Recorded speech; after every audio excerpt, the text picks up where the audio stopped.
কথা বলছেন।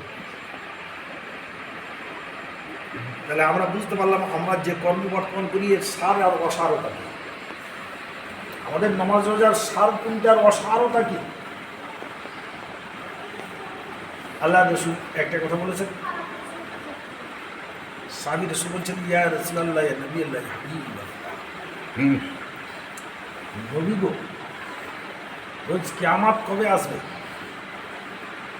একই কথা, একই আর্জি 3 দিন করছেন। 3 দিন কাজে আল্লাহ রসুল বলছেন, তুমি কিয়ামতের দিনের জন্য কি এমন সঞ্চয় করেছ? বলছে, ইয়া রাসূলুল্লাহ, আমি তেমন কিছু করতে পারি, তবে আল্লাহর নবীর মহব্বত আমার বুক ভরা মহব্বত আছে। বলেন যাদের দিলে রসুলের প্রেম থাকে, প্রেম ভরপুর থাকে দিলের ভিতরে, জান্নাতি। তো সেই দিন সাহাবা কেরামদের মধ্যে আনন্দের জোয়ার ওরা সৃষ্টি হয়ে গেছে। ভালো লেগেছে। নেক্সট বার সাধু সঙ্গ, দুনিয়ার সব একদিন হারিয়ে এই দেহ ত্যাগ করে চলে, দেহ শ্মশানে নেই, কবরে। কিন্তু আমার আত্মাকে শান্তির জগতে নিয়ে যেতে হবে। এখন ক্যান্সার যন্ত্রণায় ছটফট করছে মানুষ,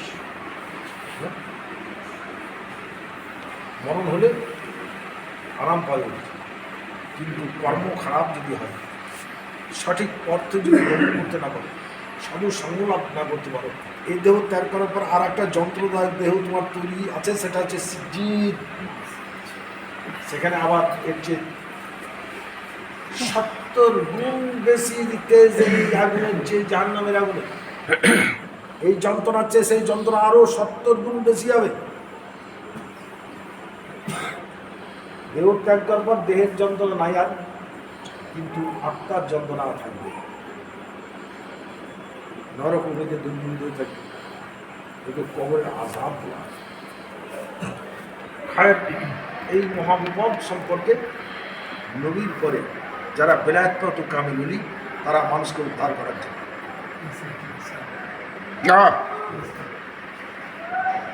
নামাজের আস্বাদন পান করবে।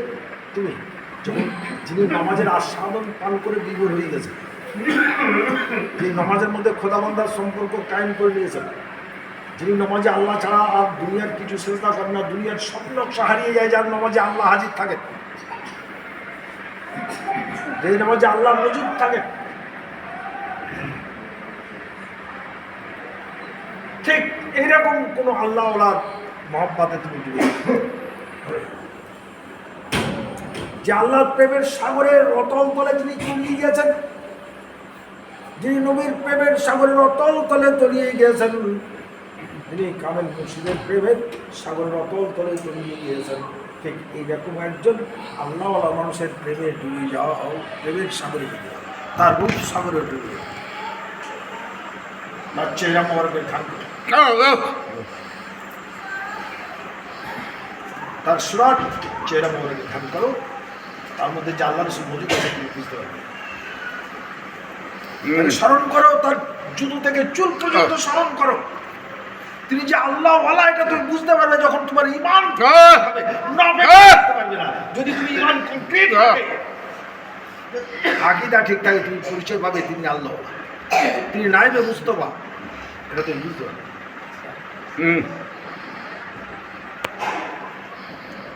লস্করের একটি পণ্ডিত লিখেছেন, তুমি আমার সাধন ভজন